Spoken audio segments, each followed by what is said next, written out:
La fuente de la vida. Un viaje a través de los siglos y la historia de la humanidad.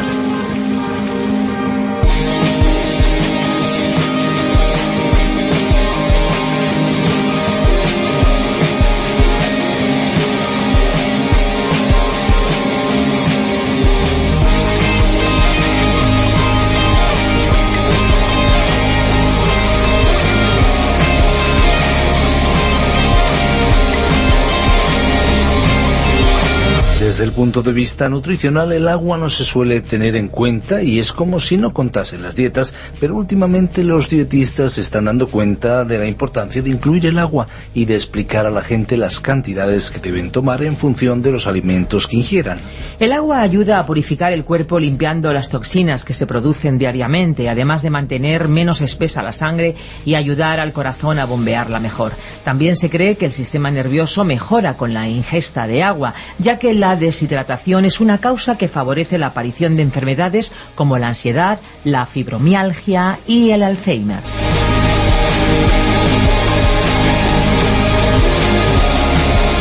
¿Qué tal, amigos? Les saluda Fernando Díaz Sarmiento. ¿Cómo se encuentran? Bienvenidos, amigos. Les habla Esperanza Suárez. ¿Qué tal? ¿Cómo se encuentran? Aquí estamos de nuevo en La Fuente de la Vida, un espacio absolutamente refrescante, un espacio que les acompaña de lunes a viernes a esta misma hora. La versión original de La Fuente de la Vida fue ideada y desarrollada por el teólogo John Vernon McGee y se llamó A través de la Biblia. Aquí en España ha sido Vigilio Bagnoni, profesor de Biblia y Teología, quien lo ha traducido y lo ha adaptado. Una de las cuestiones que le hace único es que las notas y los bosquejos de este programa están al alcance de todos aquellos que los soliciten. Tan solo tienen que pedirlos y nosotros encantados de enviárselos. La verdad es que ahí está esa forma de conocer la Biblia desde el principio hasta el final. Por eso tienen que estar atentos, porque al finalizar nuestro espacio les vamos a dar la dirección electrónica a la que pueden escribir para solicitarlo. Bueno, no se lo hemos dicho, pero el envío es completamente gratuito. Así es, gracias a los amigos que contribuyen para ello. A ellos les damos las gracias. A pesar del paso del tiempo, la Biblia sigue siendo el libro con mayúsculas y por excelencia. Nos encantaría que lo leyeran y que se impregnaran de la fuente de la vida que está reflejada en cada una de sus páginas. Muy bien, pues si ahora te parece, Fernando, y antes de escuchar la exposición de hoy, ¿por qué no llenamos este espacio con buena música? Escuchemos la canción de hoy. Adelante.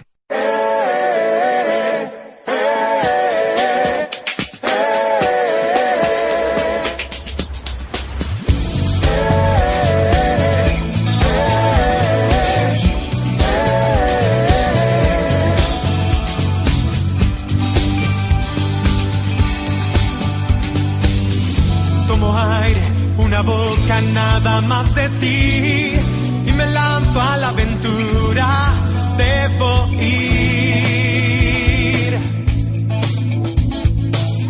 Estoy cansado, agotado, no puedo seguir, por eso vengo ante ti para pedir. Oxigéname, que tu presencia esté conmigo y que tu aire me rodee, que queme el combustible que hay en mí, yeah.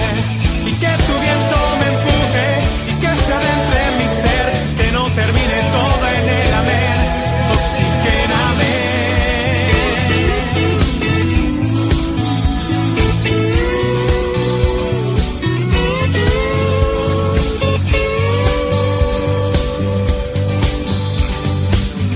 Mis pulmones están llenos de tu amor por mí y me río a carcajadas, soy feliz.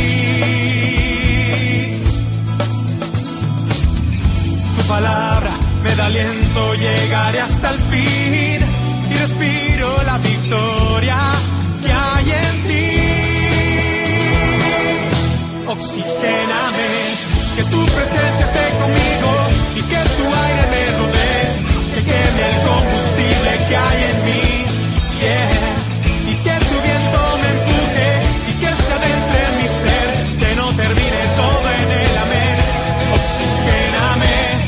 Tu presencia esté conmigo y que tu aire me rodee, que queme el combustible que hay en mí, yeah.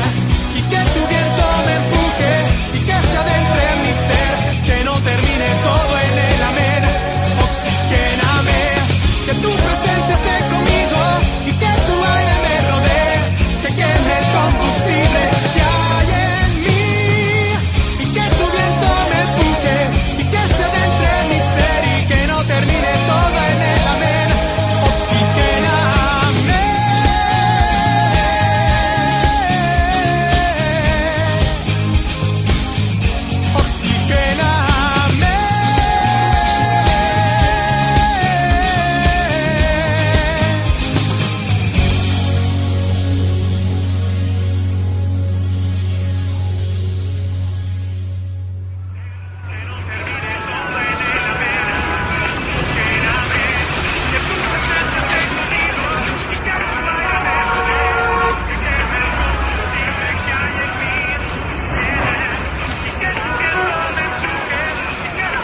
Que sí, hombre, que ya voy.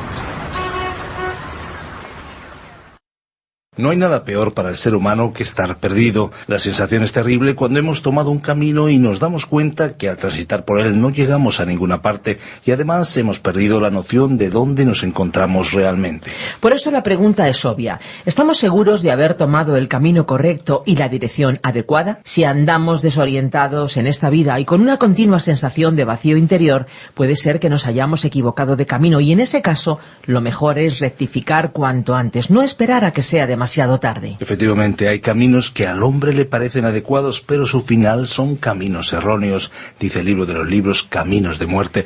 Las buenas intenciones no bastan para saber elegir bien. La Biblia nos indica el camino correcto. Jesucristo dijo, yo soy el camino, la verdad y la vida. No hay otro camino en el que el hombre pueda vivir la vida plenamente. Pues nosotros seguimos caminando en el libro de Génesis. Hoy nos vamos a ir a los primeros versículos del capítulo 29. Nos encontramos a Jacob en una difícil decisión, Raquel o Lea. Vamos a escuchar a Virgilio Bagnoni en la exposición de hoy. La fuente de la vida. Génesis capítulo 29, versículos 1 al 30. En el capítulo que consideramos en nuestro programa anterior, el capítulo 28, examinamos incidentes de la máxima importancia en la vida de Jacob.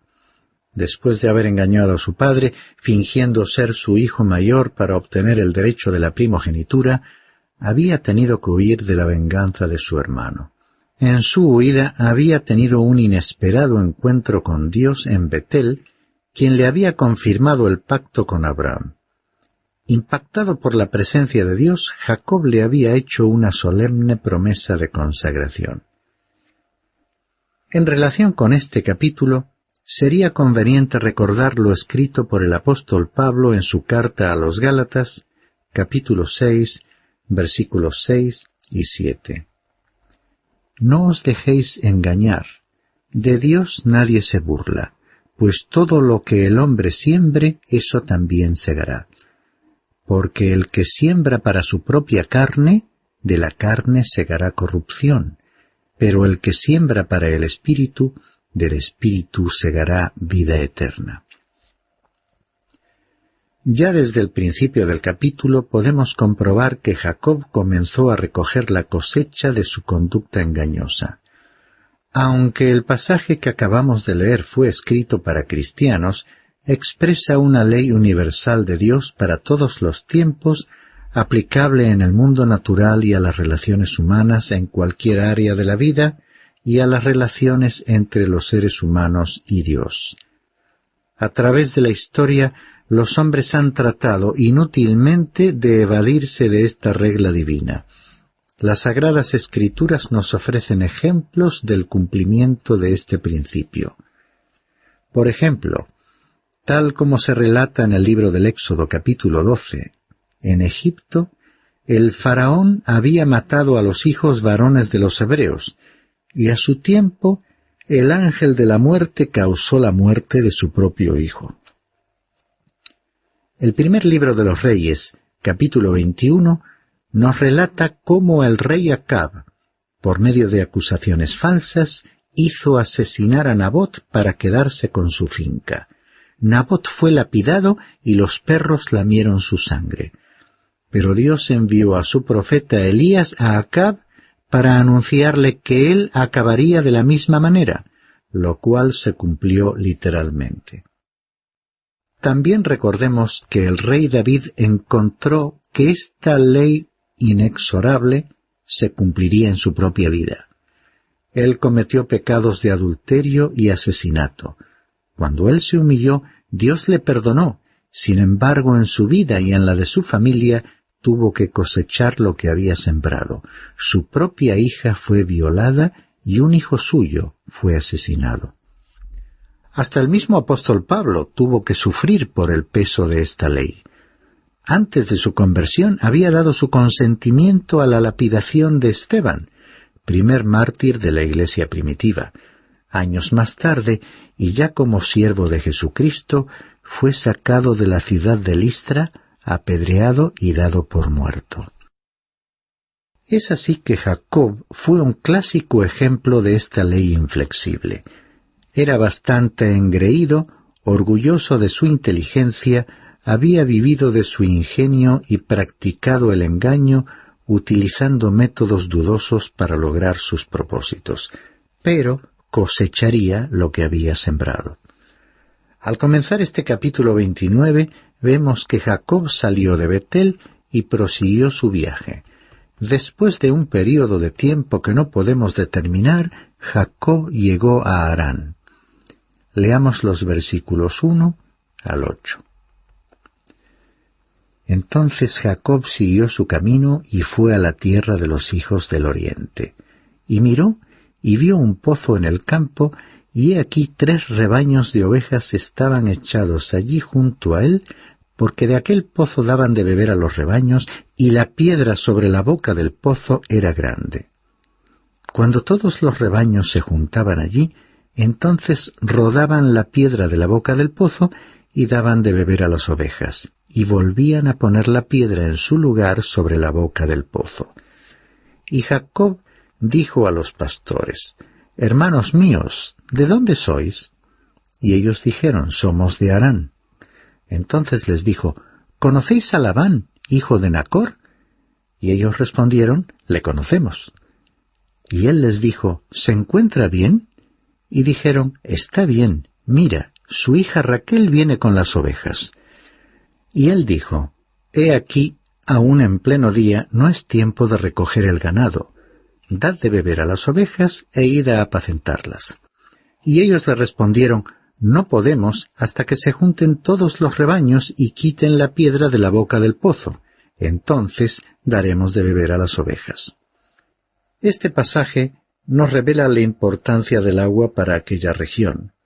Por ello, los pastores la economizaban y la protegían. Solo removían la piedra en el momento de dar de beber a las ovejas. Luego volvían a cubrir la boca del pozo.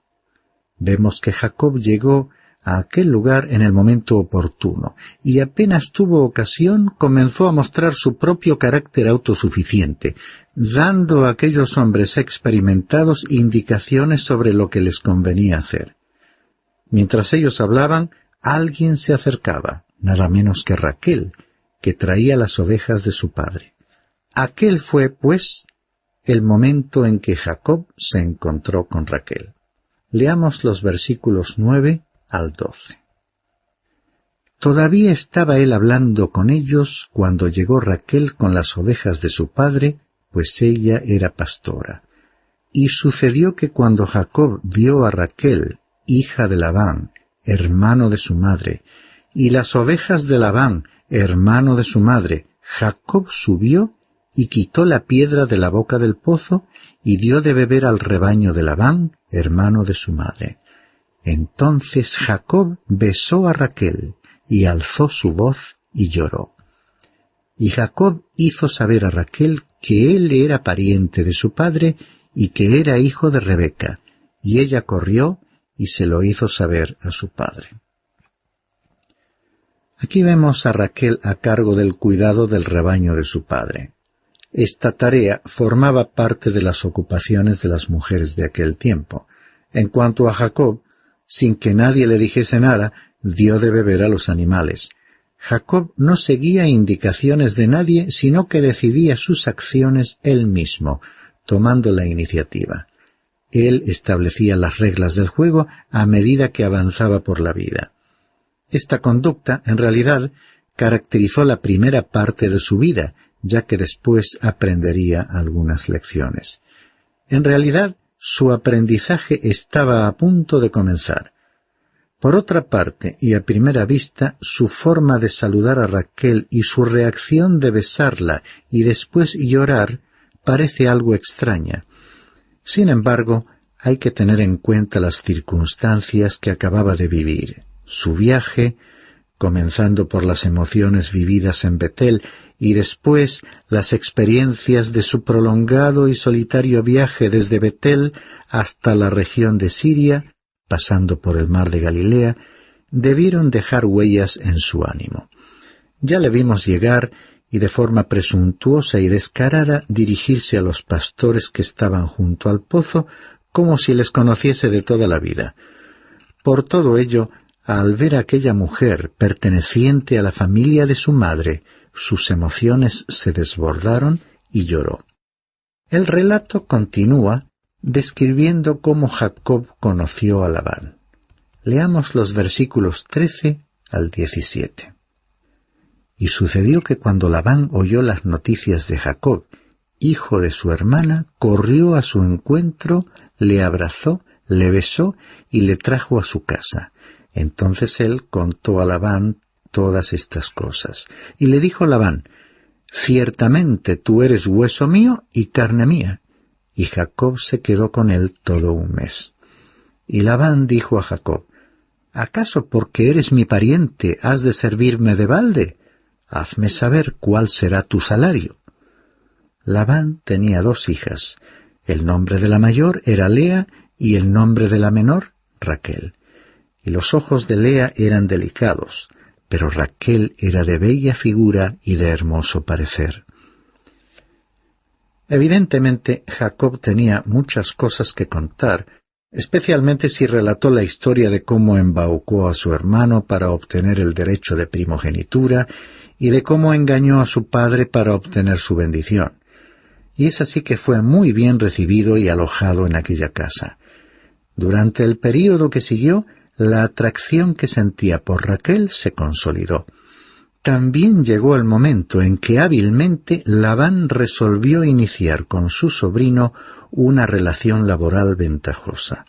El próximo párrafo nos cuenta que, como resultado del trato, Jacob sirvió por Raquel durante 7 años.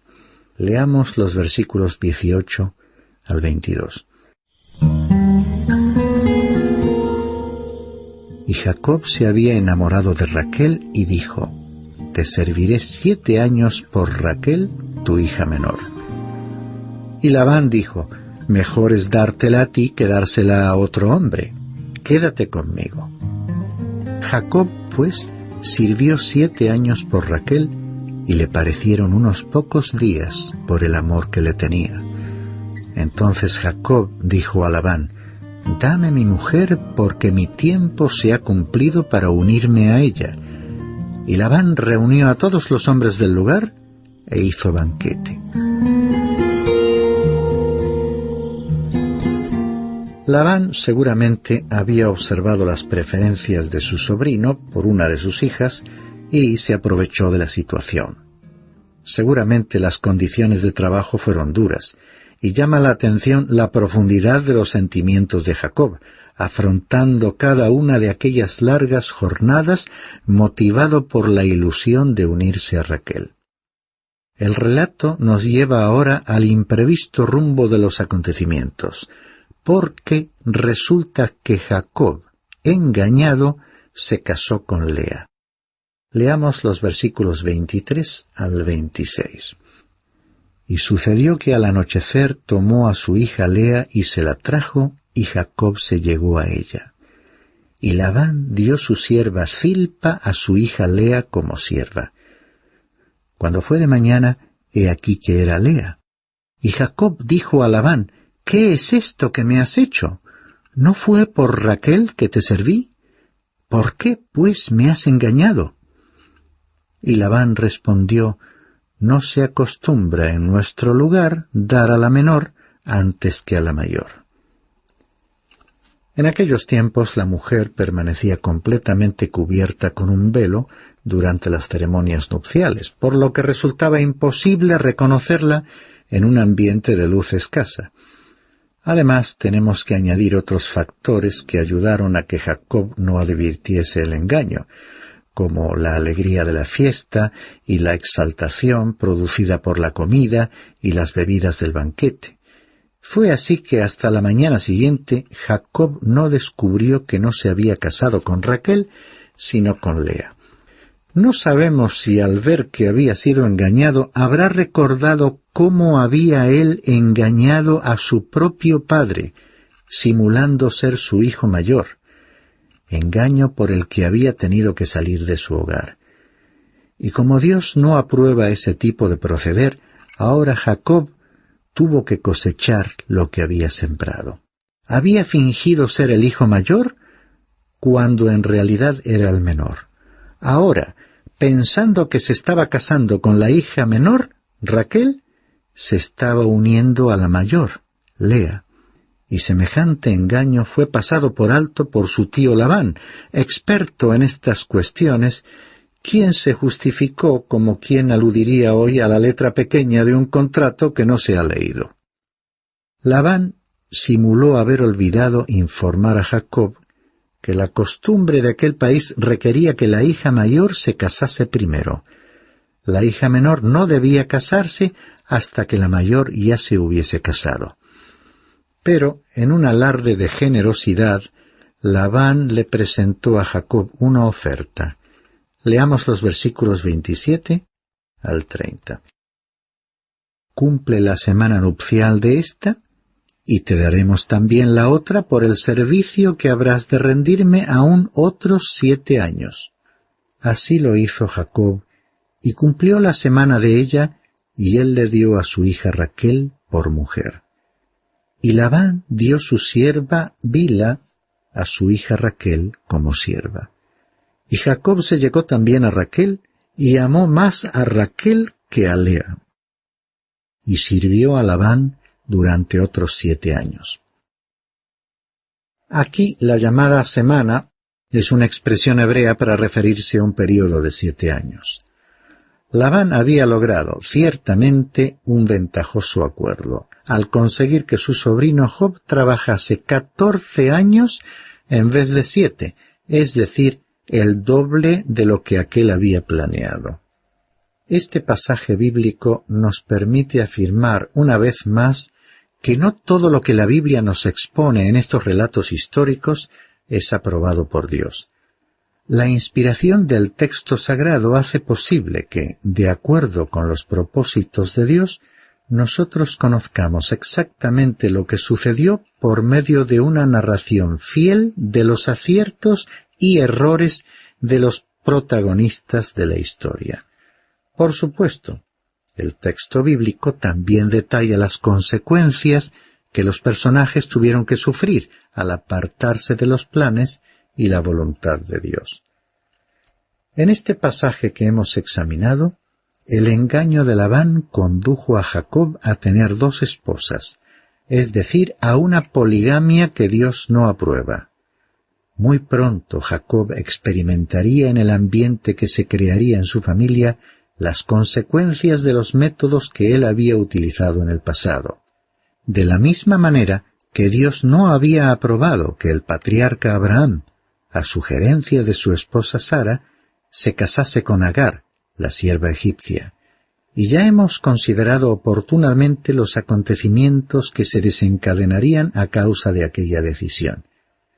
Y ya hemos mencionado al rey David, quien tuvo que sobrellevar amargas consecuencias por su conducta, como veremos más adelante al estudiar su historia. Evidentemente, Dios tampoco aprobó otros detalles de este relato, como aquellas prácticas degradantes para la mujer en los tratos prenupciales entre Labán y Jacob, basadas en la costumbre de aquella época en que el padre negociaba con sus hijas y el novio debía pagar una determinada cantidad a cambio del permiso para casarse con una de ellas. Comenzábamos nuestro programa de hoy con una cita de San Pablo en su carta a los Gálatas, en la que se afirmaba que todo proceder humano, contrario a los principios que Dios ha establecido, produce inevitablemente consecuencias negativas.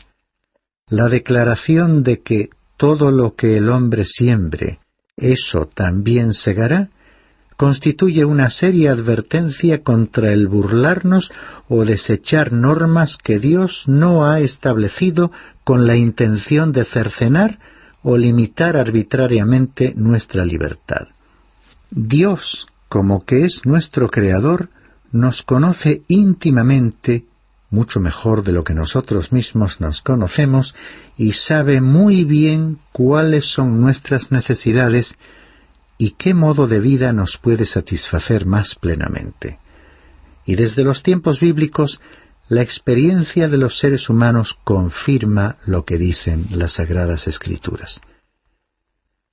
Ya que hemos mencionado al rey David, conviene recordar su testimonio personal al respecto cuando pudo comprobar en su propia experiencia cuál era la verdadera fuente de la felicidad, la paz interior y la conformidad ante las circunstancias de la vida.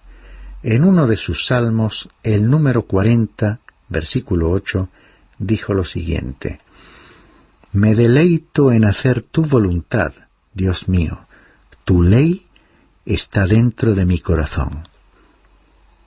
Por lo tanto, y recordando el rumbo de los acontecimientos relatados en este capítulo 29 de Génesis y las experiencias de los personajes de la Biblia que hemos citado, haremos bien en examinarnos a nosotros mismos a la luz de los principios que Dios, como Creador que ama a sus criaturas, ha establecido para que tu vida y la mía cobren un nuevo significado y puedan ser vividas en plenitud, a pesar de factores adversos y del inevitable sufrimiento de la experiencia humana.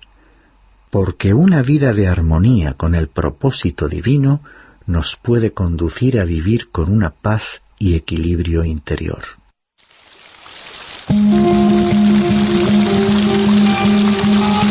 Estamos finalizando un programa más de La Fuente de la Vida. Muchísimas gracias, amigos, por acompañarnos. Queremos recordarles que vamos a estar aquí, en esta misma emisora, a la misma hora, todos los días, de lunes a viernes. Así es, Esperanza. En nuestro próximo programa seguiremos analizando interesantes aspectos que convierten a la Biblia y a cada uno de sus libros en algo singular que sigue transformando vidas y corazones. Seguro que no les dejará indiferentes. Pues ahora toca ya despedirnos, lamentándolo mucho. Les recordamos que si desean ponerse en contacto con nosotros pueden llamarnos al teléfono 91 422 05 24 o bien pueden escribirnos al apartado de correos 24081, código postal 28080 de Madrid, España. Si lo prefieren, pueden enviarnos también un correo electrónico a la siguiente dirección: info@radiocadenadevida.com. Repito, info@radiocadenadevida.com. Les agradecemos el haber compartido este tiempo con nosotros y les esperamos en nuestro próximo espacio. Aquí estaremos de lunes a viernes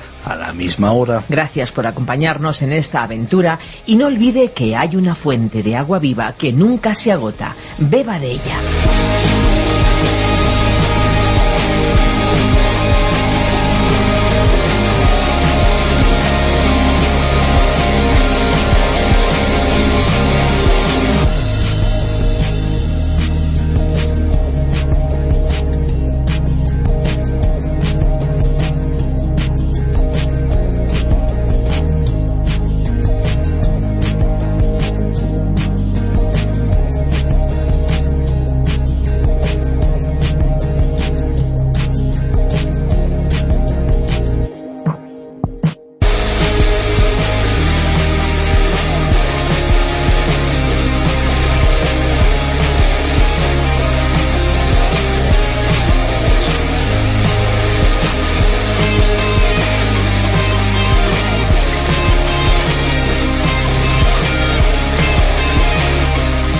Este ha sido un programa de Radio Transmundial producido por Radio Encuentro, Radio Cadena de Vida.